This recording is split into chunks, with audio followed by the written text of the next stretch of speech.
All right, have and have not fans. Now, ironically enough, I'm going to be talking about my two favorite characters in the show during this video, being Catherine Cryer and David Harrington.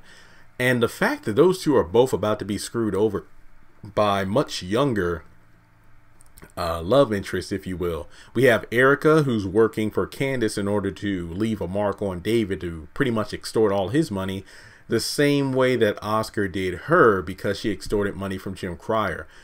And it looks like Broderick, it isn't confirmed that he's a Malone or anything, but I believe, what's his name, Rocky, is kind of his associate at the hotel they're working. Well, he's the manager of the hotel, and they pretty much have like a prostitution ring going on.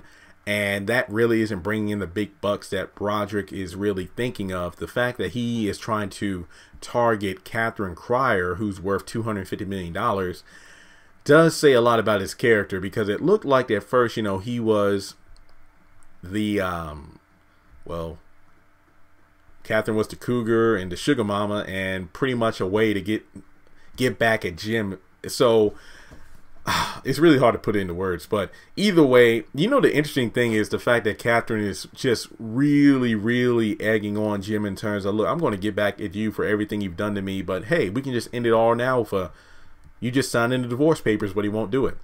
So it looks like both Catherine and David, who are, looking back at the first few seasons, I recall thinking of those two as the ones you really don't want to mess with, because you knew what Jim was about, you knew what Veronica was about, but it was their spouses who were more on the quiet side, who seemed to be more like a quiet storm, because once they let loose, then it's about to go down for everybody involved. The same thing about, you know, David. He even told Candace in the Sarandon Hotel, unlike Jim, I don't act on my emotions. I'm not as irrational as he is.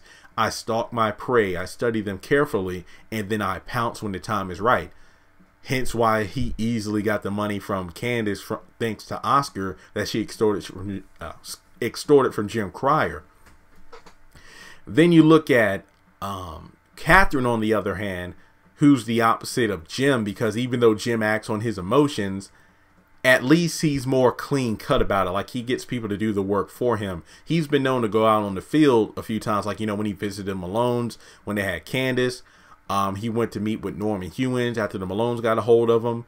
But he isn't as sloppy about it as Catherine is, because Jim made a point to Catherine, like, look, there have been plenty of times where you make these messes that I have to clean up in order to prevent you from going to jail. So those two, I mean, some people have been saying, you know, hey, it would be crazy if David and Catherine got together. That would be, but in turn, not relationship wise, but in terms of a power couple, in terms of two individuals putting their resources as well as their personalities together, I say that those two would be quite a formidable team. Now, the thing is, though, the thing is I don't like, I'm not saying this is bad writing, because it is interesting, I will say that much, but it is kind of annoying that David is being so blinded by his affection towards Erica, when Oscar's like, hey, I mean, you want me to do a background check on her or check into her a little bit more because you don't know much about her and you have this gut feeling that, you know, there's something about her, which is usually a good indication that, hey, maybe she isn't who she appears to be. Dave was like, no, it's fine, it's fine. And now he has this woman living in his house that I don't even think he knows her last name. Then you have Catherine, on the other hand, who I'm not saying is right what she's doing to Jim. I'm not taking sides here, but I can see why she's doing what she's doing to Jim in terms of like cutting off his credit cards and having security throw him out of the hotel and this and that. Because you look at everything that Jim has put her through for at least a couple of decades now. Let's just be honest about that. But at the same time, I just don't like Catherine being blinded by her, you know, I don't give a damn attitude, because, you know, she told Jim, oh, I don't care about the whole Jennifer Salson case. I don't care if it all blows up in my face. That's a reckless way of thinking. Yes, I know you hate Jim's guts. He has every reason for you to hate him. But at the same time, Jim Cryer is right that everybody needs to stick together just to make it to the other side of this. So one could assume that Catherine is probably going to drop her guard a bit around Broderick just because she wants to, well, rub it in Jim's face, so to speak. And after everything she's been through with Jim, it would be nice to have somebody on her arm. And I remember when that one, I think it was Rocky, that's like, look, it's all about reputation in this town. Do you think Catherine Cryer would be seen in public with somebody like you?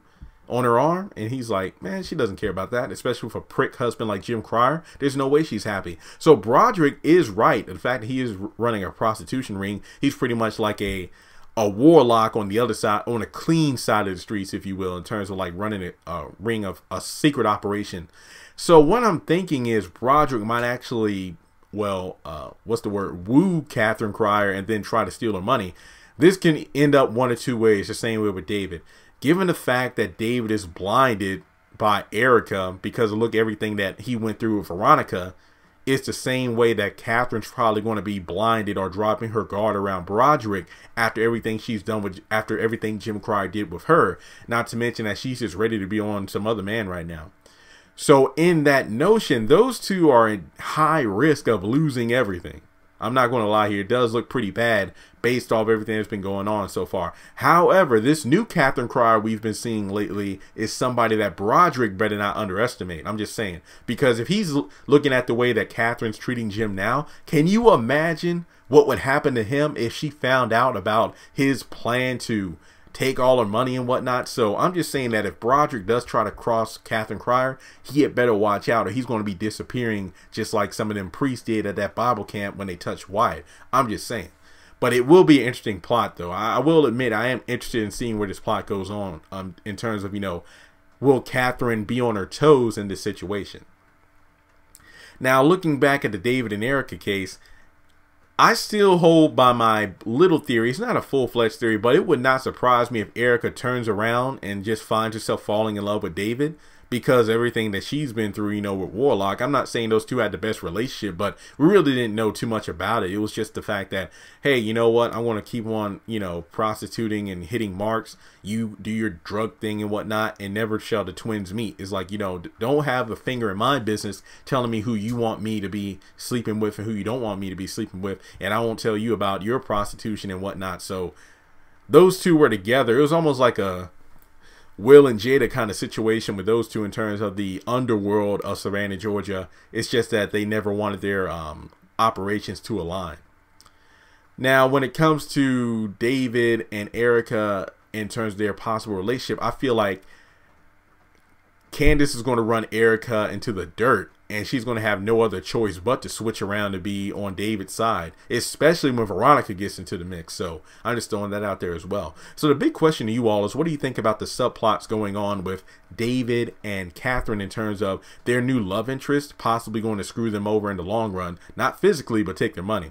And also, you look at the fact that Jim is a jealous husband, just like Veronica is a jealous wife over their spouse's younger counterpart. So let me know in the comment section below, do you think that Erica and Broderick will be found out by David and Catherine, and as a result they'll be the newest victims in the Catherine Cryer and David Harrington Rage campaign? So what do you think? Will they find out what their new love interests are plotting against them? Or, ironically enough, do you think their spouses would be the ones to open their eyes? But with Veronica even scheming against Erica, well, scheming against David with Erica and Candace, I don't think Veronica is going to open his eyes to it. But you can also say that Jim might actually find out something about Broderick and then bring it to Catherine's attention, but she won't believe him because, remember, he said that David in like episode 2, I think, or was it episode 2? Yeah, episode 2, I haven't had a prostitute in years. So for all we know, he's probably had a prostitute that's been in one of the rings that Broderick has been operating. Not to mention, we know that in one future episode that Catherine's going to walk in on Jim and a girl in the hotel. So for all we know, that girl that Jim is screwing in his hotel room is probably somebody from Rocky and Broderick's operation. So I don't know. I'm just throwing my hands up here. What do you think about this? Subscribe and let me know your thoughts in the comment section below. And guys, it looks like we're in for one heck of a season.